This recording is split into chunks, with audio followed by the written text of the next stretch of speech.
What's up, everyone? Welcome back to another episode of Success After Trauma, where we bring on special guests that have unique stories to share that impact the lives of those that are listening. These stories are from all different walks of life, all different challenges that have been faced, and different styles of journeys that have been taken on from healing, and how these people are serving back today. Today, our guest is Lincoln. Lincoln is a learnovator, which is you guys are going to learn a little bit about here in just a moment.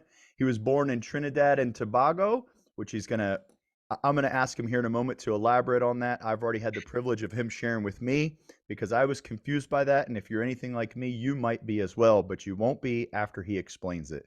He was imported to the USA in 1985, has spoken in more than 30 countries, has spoken for Delta Airlines, UPS, Cox, and has authored 2 books. Lincoln is a man of faith and believes in Jesus. Lincoln, without any further ado, I really appreciate you being on today.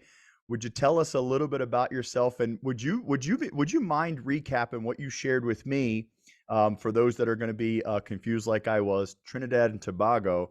How is someone born in 2 places at once? Well, Greg, it's a 2-island country.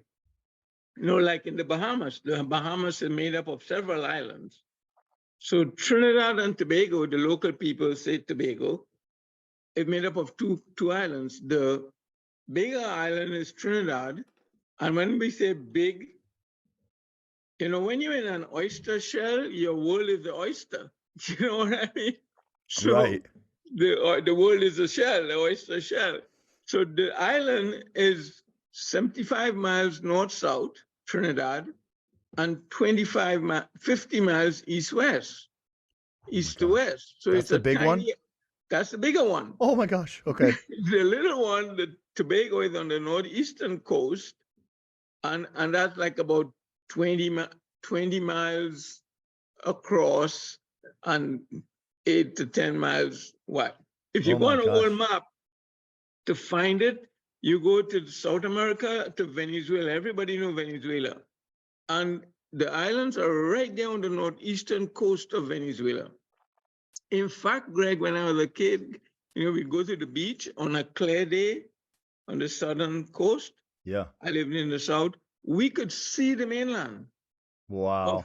Yeah, and then when the Orinoco would overflow, we would have lilies come washing ashore in Trinidad. Wow. Yeah. So that's Trinidad and Tobago. Trinidad is known as the industrial island. And Tobago is more like the resort island. Trinidad is an oil-producing country. And we also got an asphalt lake. The local people will call it a pitch lake. And they produce the asphalt that you use to build roads all over. So those are the 2 main sources of revenue. And then we have, oh my goodness, a world-renowned Carnival celebration, which takes place on the Monday and Tuesday before Ash Wednesday. Greg, if you don't book flights and hotel for that time, at least 2 years before, wow, you better make contact with a local person who will put you up in their home, or if you know somebody. Yeah. It's well known, it's fully booked. If you Google Trinidad and Tobago Carnival, you will see how different it is. Very creative, colorful. It's amazing, the costumes. And Trinidad is also known as the land of steel band and calypso. You know, the steel band instrument is the only musical instrument that was invented in the 20th century. Wow. Yeah, and calypso is the local culture, like, you know, like reggae for Jamaica, we have calypso. Tobago, as I said, is more like the resort island. It's amazing, Greg, if you ever get the chance to go, you go to Tobago, it's got like a natural aquarium 1/2 mile out in the ocean, and you go and you can step out, and they have glass bottom boats, and you look, and it's like millions of beautiful colored, like in an aquarium, but Yeah. natural. And then you go a little further and we have what we call the nylon pool. The nylon pool, you step out of the boat and you're waist deep in crystal clear water. Wow. Yeah, so those are the highlights of the island. And I was born there. I'm happy to say that. What we call a Trini. And the Trinis will refer to you as Trini to the bone. You know, they say you can take the Trini out of Trinidad, but you can't take Trinidad out of it. Like that song, you can take me out of my church, but you can't take the church out of me. Kind of Yeah. deal. Yeah. Yeah. Once a Yankee, always a Yankee. You know? I love it. I love it. I'm gonna have Yeah. to check it out there. Now, what age were you when you moved to America? Well, that's a good question. I did not move to America. I Okay. was imported into America. I never had a dream or a goal.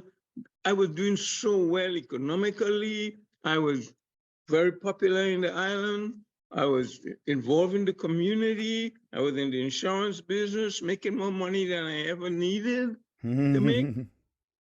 But I was also a member of when I was an active member, the name of the organization was JC's International. It's now called Junior Chamber International. Okay. And Greg, Yeah. that was like a second career for me. I was an ordinary member. I was a member, president of my local organization. I was vice president of the state of Trinidad and Tobago, executive vice president, president of the state, vice president of the national organization, which is another unique situation. It's the West Indies JCs is made up of, at that time, 11 different countries.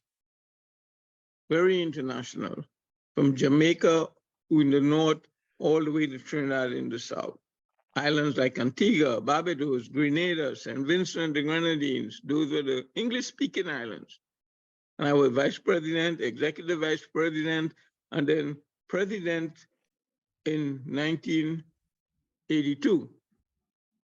In 1983, in 84, I was elected JC's international vice president at the World Congress in Taipei, Taiwan. Wow. And you will love my assigned territories. My assigned territories were Bermuda, the Bahamas, Belize, Suriname, and the Netherlands Antilles. And my role was to visit these islands. I was a one-year assignment and motivate, encourage, train the members and the officers, the local officers, do radio and TV interviews to let the local government know that we're not a communist organization. We don't want to take over anything. We're here to serve the community. Our main purpose is world peace. So my goal was to become a world president. There was one guy before me in Trinidad who was world president, Conrad O'Brien. And I really liked the guy. He was very influential. And I wanted to be the next Trini to be a world president. So the step, the focus, the step, the process, first you had to be executive, then president. So in 84, I'm campaigning for executive vice president. My local organization nominate me, we raising funds and all of this. And Greg, I get this phone call in June of 84. And the phone call is from the Secretary General of the World Headquarters, Richard Haywood. And at that time, the World Headquarters was based in Coral Gables, Florida. And the conversation goes like this. You know, when somebody called me and I answered, the first thing comes out of my mouth is, "Hey, Richard, how can I help you?" And he said, "Well, Lincoln, we know you're running for executive vice president, and we know if you run, you're going to win. Everybody loves you. You've done a great job for us. But," and Greg, when you're having a conversation with anybody and they say, "but," you better raise your antennas because you don't know. "But, Lincoln, we need a director of training at the world headquarters. And we've looked around, and we would like for you to be that person.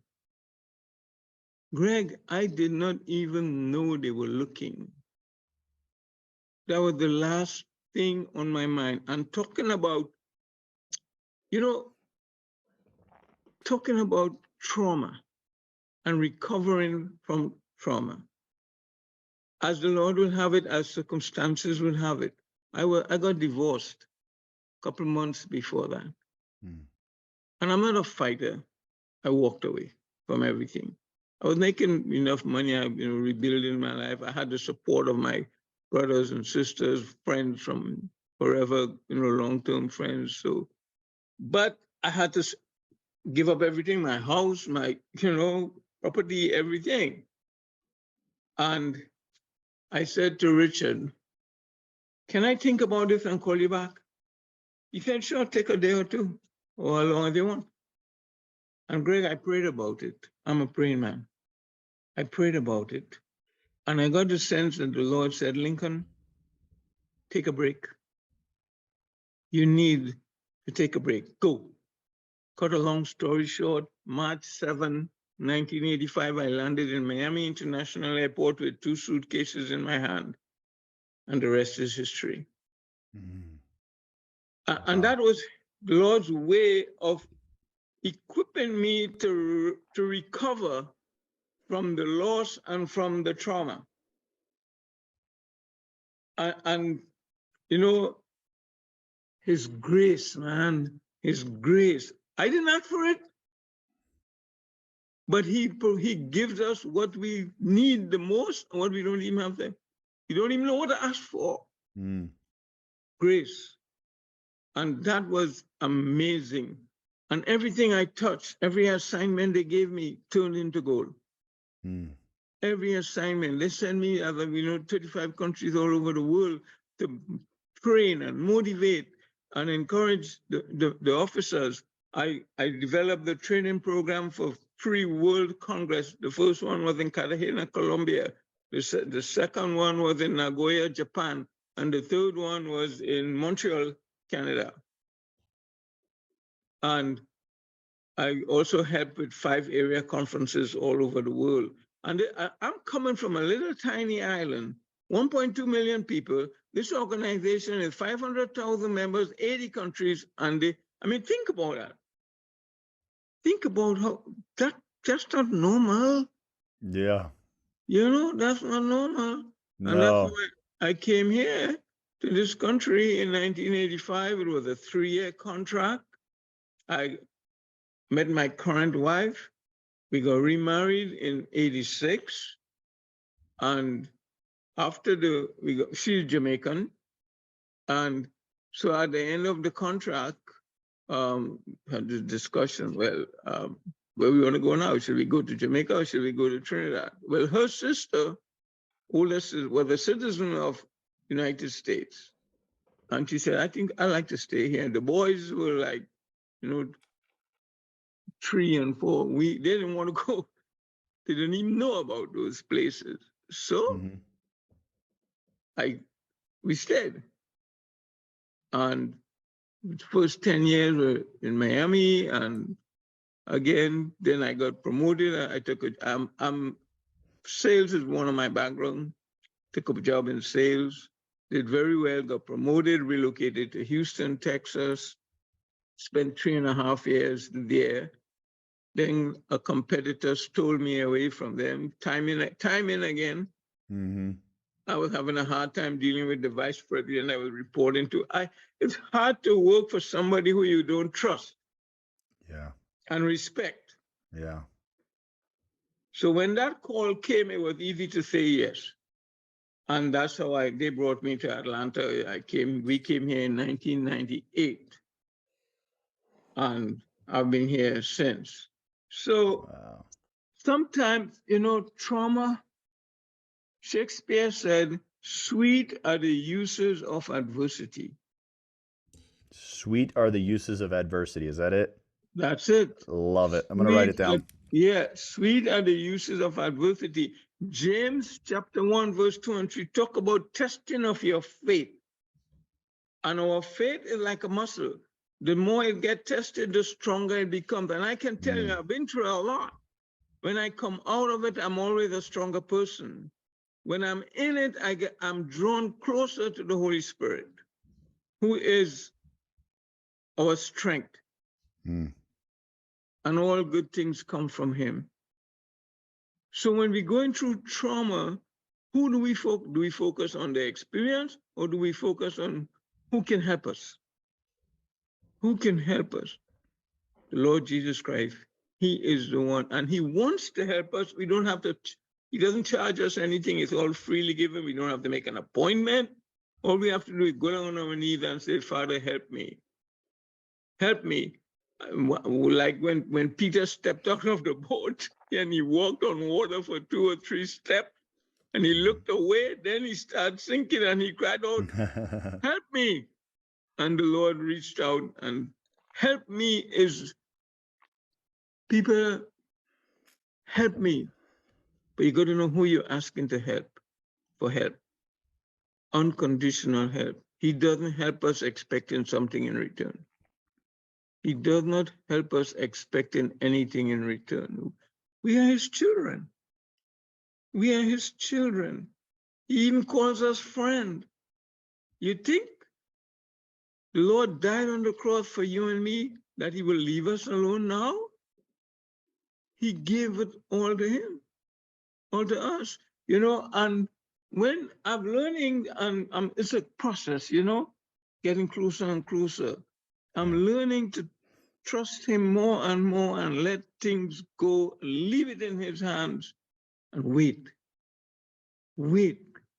And it's amazing, Greg, when you wait, how things happen for the better.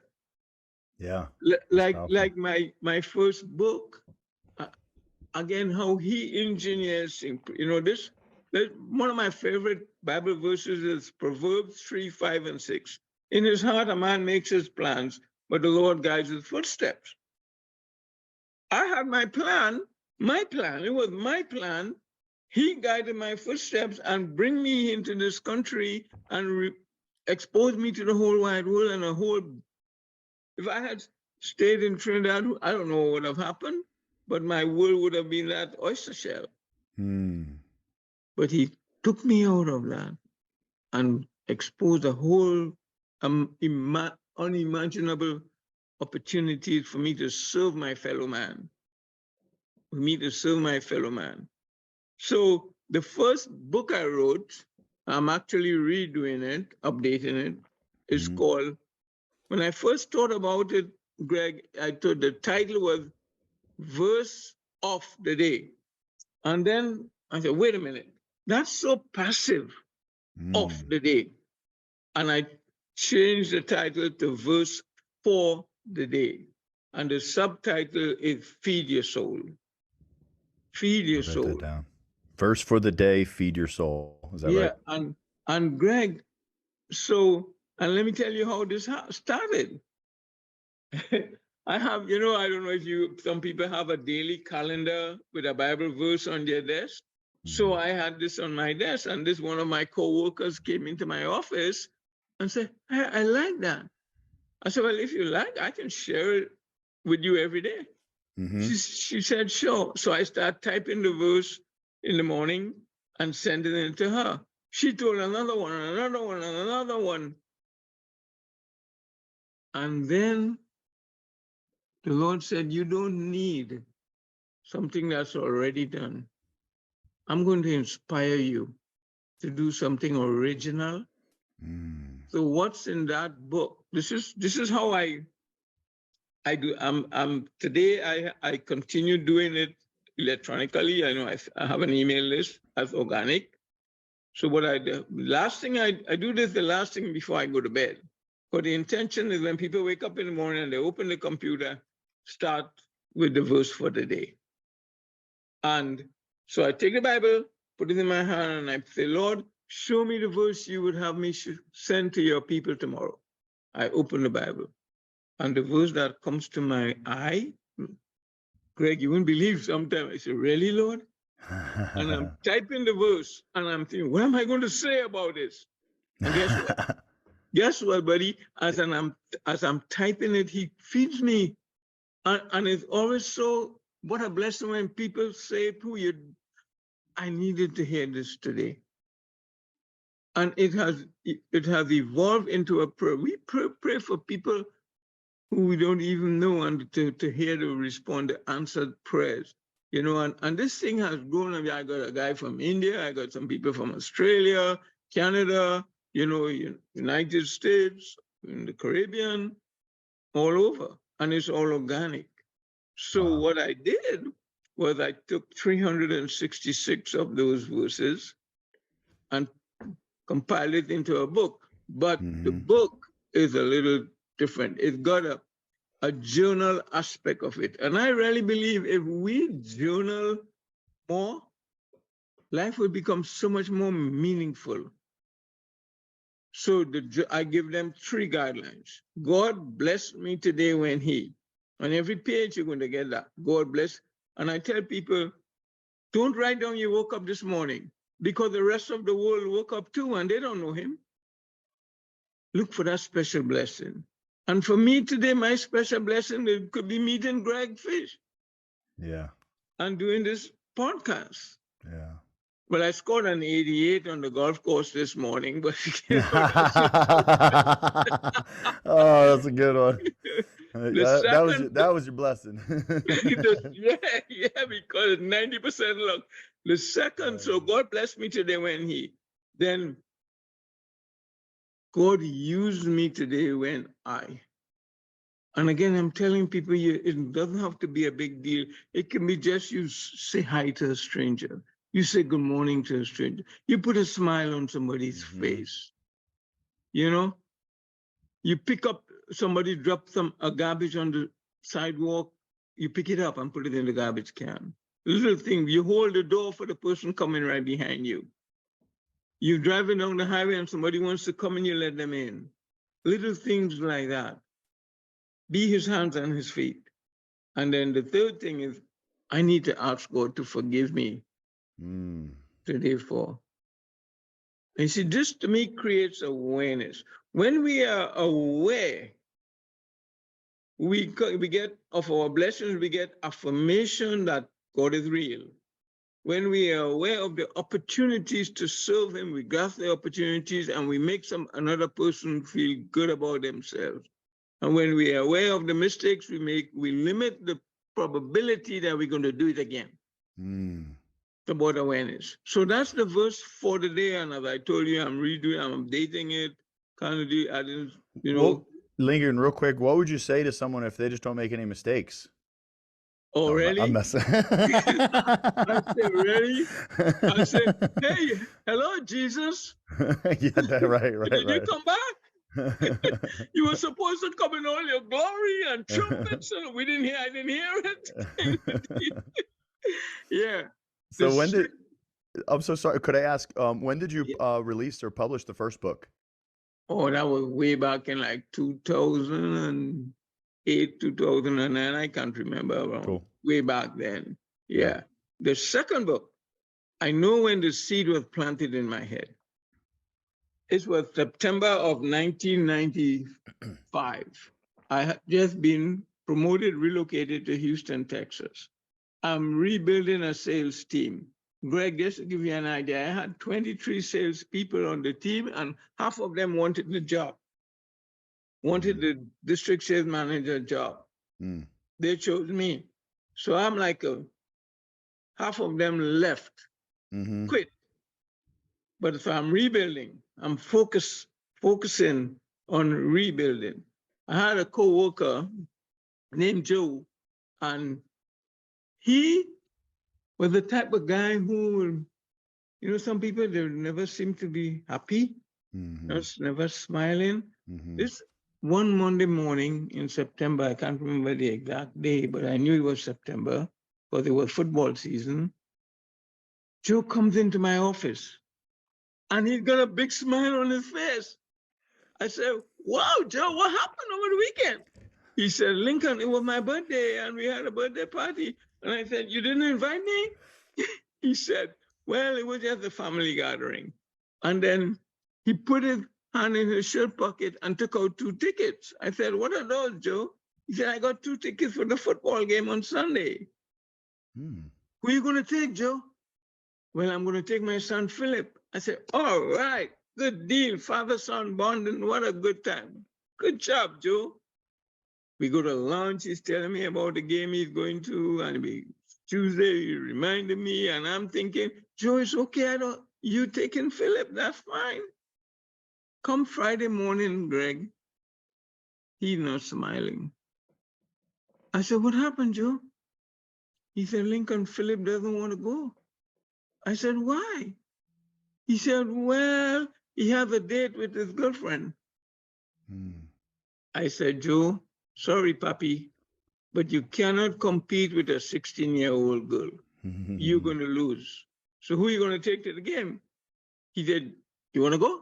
I said, wait, let me make a phone call. And the people who are married, guys, if you're married, you know who I'm going to call now. Yeah. I called my wife, Vilma. I said, hey, V, what are we doing after church on Sunday evening? And my wife is an accountant. Dot every I, cross every T. Her response was, why are you asking that question? So I told her, you know, that Joe. I said, oh, yeah, that's fine, you can go. So I got my free paper, and I had never been to a live football game before. I was so excited. And guess who was playing, Greg? Who is it? Miami Dolphins was playing the wow. Houston Oilers, and Dan Marino was still throwing the football. I was so excited, man. I get into the stadium, there are 80,000 people, every seat was filled, occupied. And I am almost sure that by halftime, half of the people were drunk and the other half on their way to getting drunk. I might have been the only sober person. I'm a one beer guy. And Miami is kicking their butt. In the third quarter, they get a field goal, they fake it and score a touchdown. And I'm applauding, and oh my God, I'm feeling sorry for Joe now. And then suddenly, I don't know if you've ever had this experience, Greg, everything went silent in me. I'm no longer hearing the external noises, the voices and the cheering. I'm hearing a voice in my head, and the voice knew my name. And the conversation, well, it was not a conversation, it was just the voice talking to me. He said, Lincoln, look at you, man. I haven't seen you so happy and joyful in a long time. Come tomorrow morning, Monday, where with all this joy and excitement you're feeling right now, Tuesday, Wednesday. Lincoln, what if you could find a way to bottle how you're feeling right now and apply it to what you do every day? And Greg, that was when the seed was planted in my head.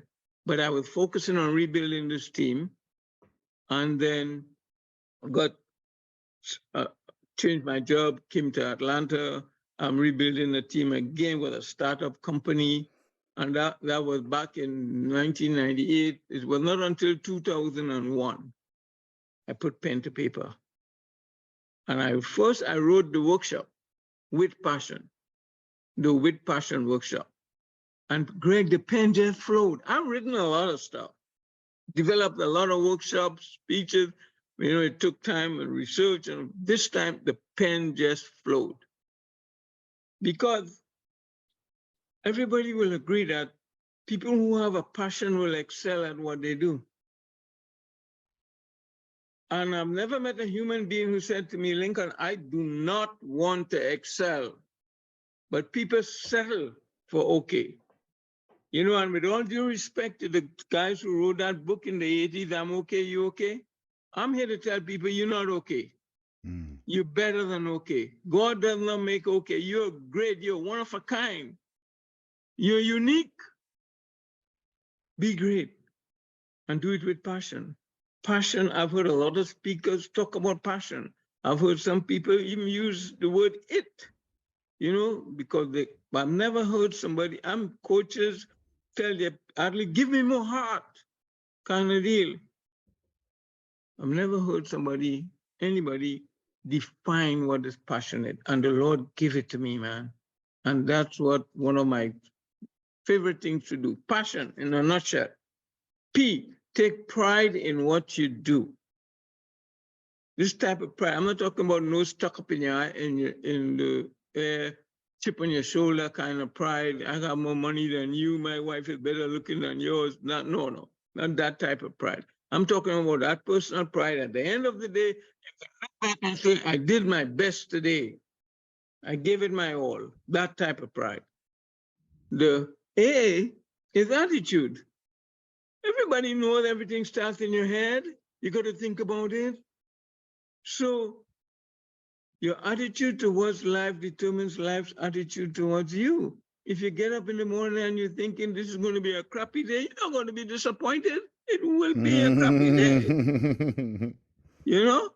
So you choose to put a filter on your mind to delete the negative thoughts and entertain only positive. I mean, look at every computer keyboard on your cell phone. There is a delete button. What do you delete? What you don't want. Well, you don't want junk, right?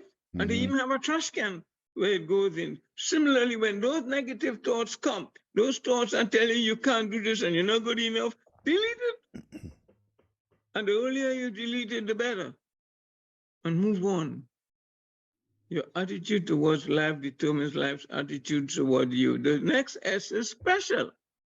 People who have a passion for what they do, they go out of their way to make other people feel special. But before you can make somebody feel special, Greg, you got to know you are special. And look at what the marketing people are telling us. They're telling the girls to be special. Your hair has to be a certain color.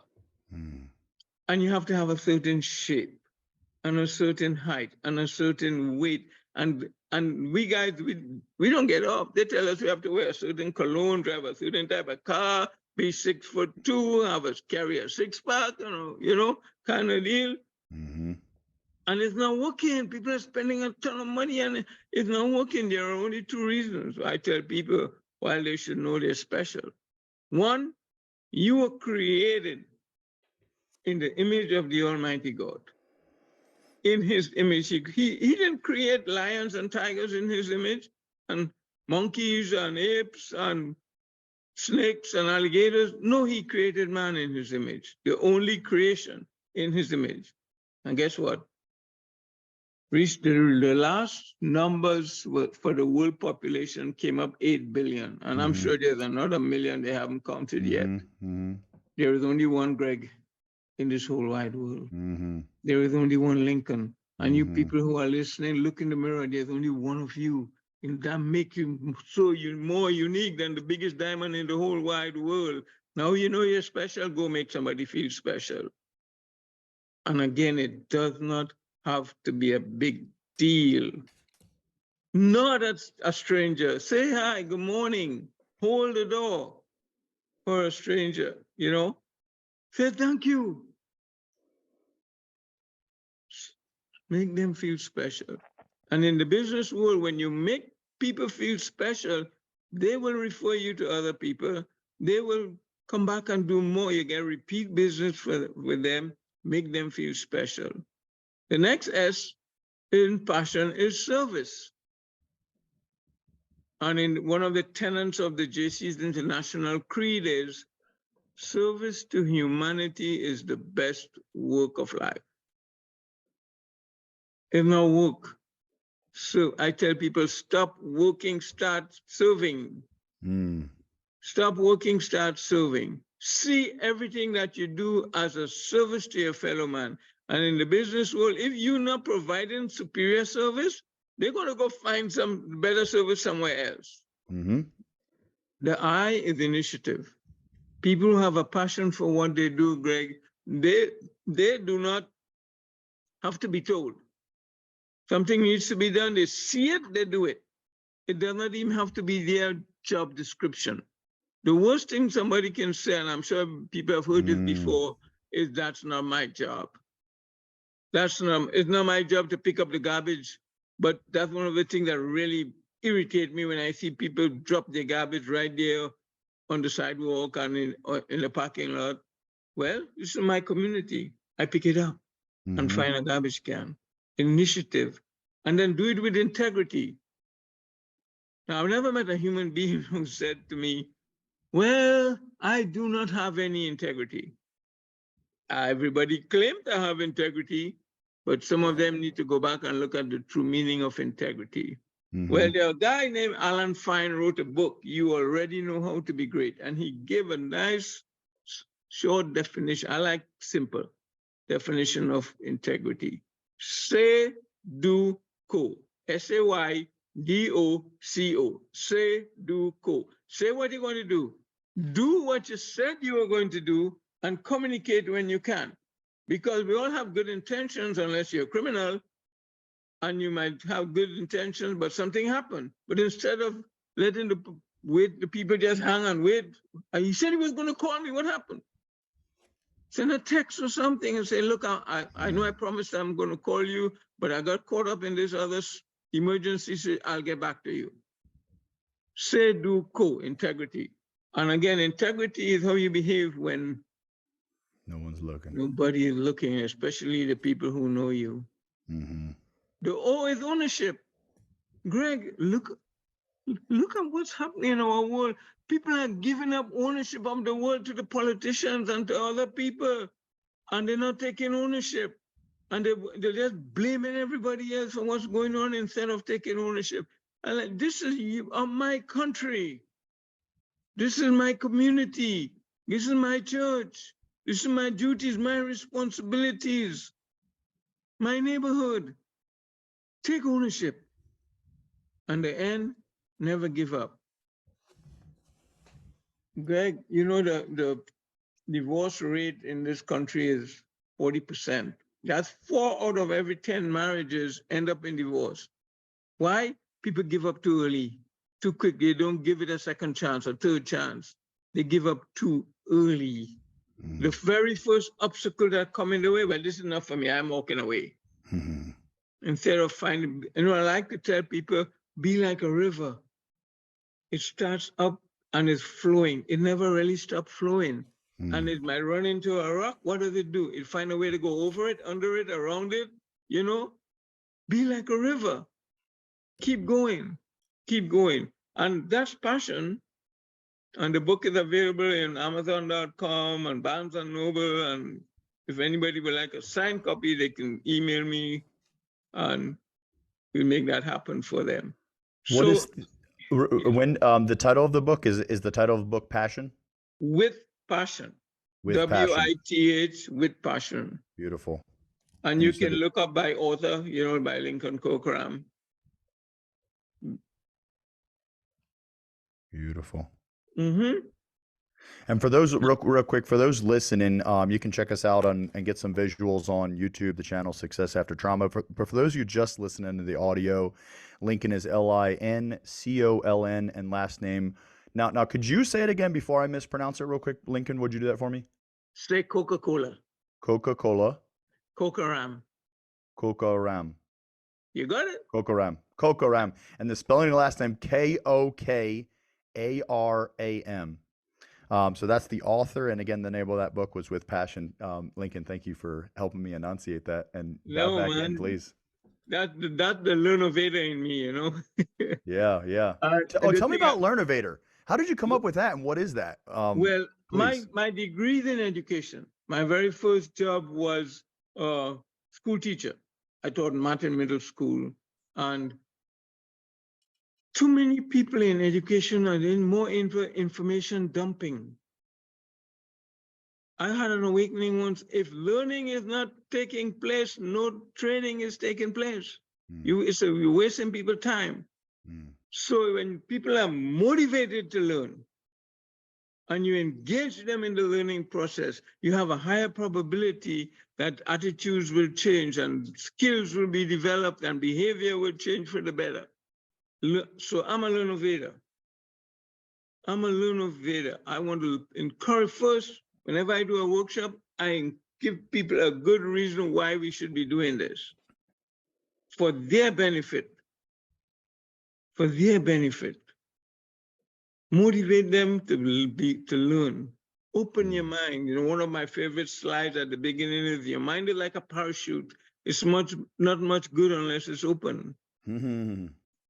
So That's I powerful. set them up for this is going to be a learning engagement. Yeah. So, and even when I'm doing keynotes, I still love to get the audience engaged. I will ask them, raise your hand or clap, kind of deal. Stand up and say, yeah, you know, if you agree with what I'm saying. So Yeah. it's about engagement. Communication is a two-way street. The only time communication is one way is when your mama talking to you. Yeah, then you hush up and listen, right? Yeah. So tell us a little. What do you do today, Lincoln? What's outside of golfing? What else are you doing today? And Well, how are you? again, I have a heart for service. I'm running our church annual golf tournament. I've been doing this for like this is the 7th year I'm doing it. So Friday morning is my golf day. I have a group of guys, we go play. And you see, the thing about it, for me, it's like therapy. Because when I'm on that golf course, that's my whole world. All the other things that's happening outside, I don't think about it. I'm focused here. And Yeah. the fellowship with my friend right next to me in the golf cart, we have a good conversation. And I like to admire and appreciate God's creation.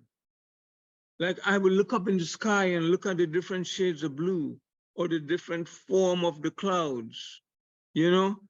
And sometimes you get to see a deer when you see an animal in its natural habitat, that's like a glimpse of heaven, in my humble opinion. Mm. So it's like all of this that we tend to take for granted. I want to be more aware because why did he create all of this? For you and me to enjoy, not just to pass by and ignore, but to enjoy it. Enjoy the green, the grass. There's so many different shades of green. You know, enjoy it. The ducks, the geese. Oh, I love to see the squirrels running around on the trees and playing. You know, it's so exciting. And Yeah. then I hit the golf ball, and if I don't hit a good shot, Yeah. yeah, Yeah. That's so powerful. I love what you shared about it, and I'm a big advocate of, you know, to be cliche, what we focus on grows. But you can at any time we can delete anything we want that's going on around us, and yeah, by deleting things, we are creating a choice. We're making a conscious choice to hyper focus on something. yeah, uh, and it's so powerful. You know, the problems like I, I I've recently in the recent years understood and share with others that every problem we have requires our attention and focus, or we'd lose it. you know, and you know why people experience so much trauma? They wait too long to attend to the situation. Mm, yeah, They yeah, wait too long to attend to the situation. Marriages break up because they don't recognize, they're not aware of the signs and deal with it before it happens. Prevention is better than cure. So recognize the signals and respond to the signals. And the earlier you do that, the less you're gonna have trauma, but not gonna be as terrible. Less. And always look for, when I was much younger and I was having a hard time, I used to cry and to the Lord and say, why are you letting this happen to me? What did I do to deserve it? Now I say, and again, right back to attitude and perspective. What are you trying to teach me? What are you trying to teach me? Whole different perspective. And the trauma becomes bearable. And now you can see the benefit of this. yeah, Yeah. yeah. Lincoln, let me share, if I can. I'm going to share a short story with you. I recently experienced around. Yeah. Yeah, so I recently participated in um, uh, going through a course of becoming a firewalking instructor, and so helping people, conquer their fears, Wow. walking on fire. And so I on day two, when I went home, I had during day two, I had a lot of things come up for trust, and where I'm not trusting. So a lot of things Hmm. came up, and I realized, hey, I would like to trust more. I would like to be. So I went home and I prayed that night that, help me trust more. Yeah. What a powerful prayer. So I wake up the next morning and I have a blister on one of my feet, on my toe actually. And I immediately, I think to myself, like I put my foot down, I'm like, oh, and I think to myself, I'm like, oh man, um, I can't walk across hot. We still have to go that night and another day. And I'm like, man, I don't know how I'm going to do this. And, I knew that I was going to finish the course. Like I wasn't backing out of the course, but I'm like, man, like, this is a safety thing? Is it, I started thinking all these things, and then I had this, I hear the voice that said, you're going to have to trust that it's safe. And I was like, oh my gosh, I asked you to help me trust and you give me a blister. Golly. All right. Yeah, everything in my neurology said, hey, we can't do this. But I was, I felt given the instructions that it's safe and you're going to have to trust it. And now Yeah. you're really going to have to trust it. You can't pretend you trust it. Mm-hmm. Obviously, I went through and everything worked out really well. And it was just a real powerful experience for me. Amen, brother. Yeah, yeah. And another thing that keeps me is no matter what I'm going through, there's somebody who's going through a worse situation than me. No matter what I'm going through, pray for that person. Yeah. And Yeah. my mother was a saint. She told me, whatever you're going through, this too shall pass. Mm-hmm. Nothing is permanent. Nothing. We get it said this when will it end? It will end. Be patient. It took the 40 years for the Israelites to cross a desert that they could have done in 2 or 3 days. But they had to learn a lesson. That's right. That's why. That's right. Yeah. So this too shall pass. You're going through a trauma, you're going through a hard times. And then the other thing, some people, they don't like to ask for help. That's why you have friends. You don't have sunshine friends when things are good. Real friends, you can call them anytime. I can't remember the exact context of the verse, but it said, what love that a man would lay down his life for his brother. Doesn't mean you have to die, but what's our life? Our life is what we do with our time. We live in our life. A friend calls and says, I need your help. And most today, oh, I'm busy. Can I call you back tomorrow? Can I call? No, they want your help now. Set aside your agenda and go help your friend. That's true love. Yeah. That's powerful. That's powerful. Lincoln, Yeah. I appreciate everything you shared today. It was a very, very powerful message. And I know that there's plenty of people listening right now that are taken away from this huge nuggets. And some of the listeners that are listening right now, they're not even clear on the seeds that are planted. And it's going to alter the trajectory in maybe 2 weeks, 2 months, or 2 years from now. Yeah. And it's powerful. It's really, really powerful. If people want to connect with you, or if they want more information about what you do, where's the best website or place that people can reach out and get more content from you, Lincoln? Well, they can go to my website, www.hisbusinesspartners.com. Hisbusinesspartners.com. And my contact information is there. If Super you awesome. reach out to me, and I'll respond. One of my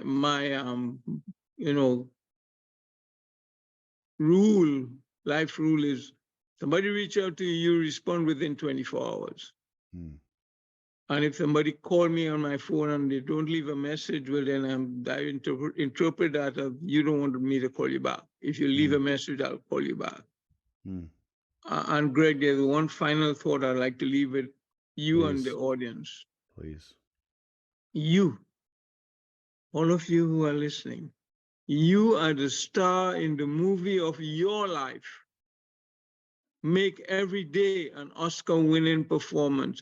Nobody can play Greg better than Greg.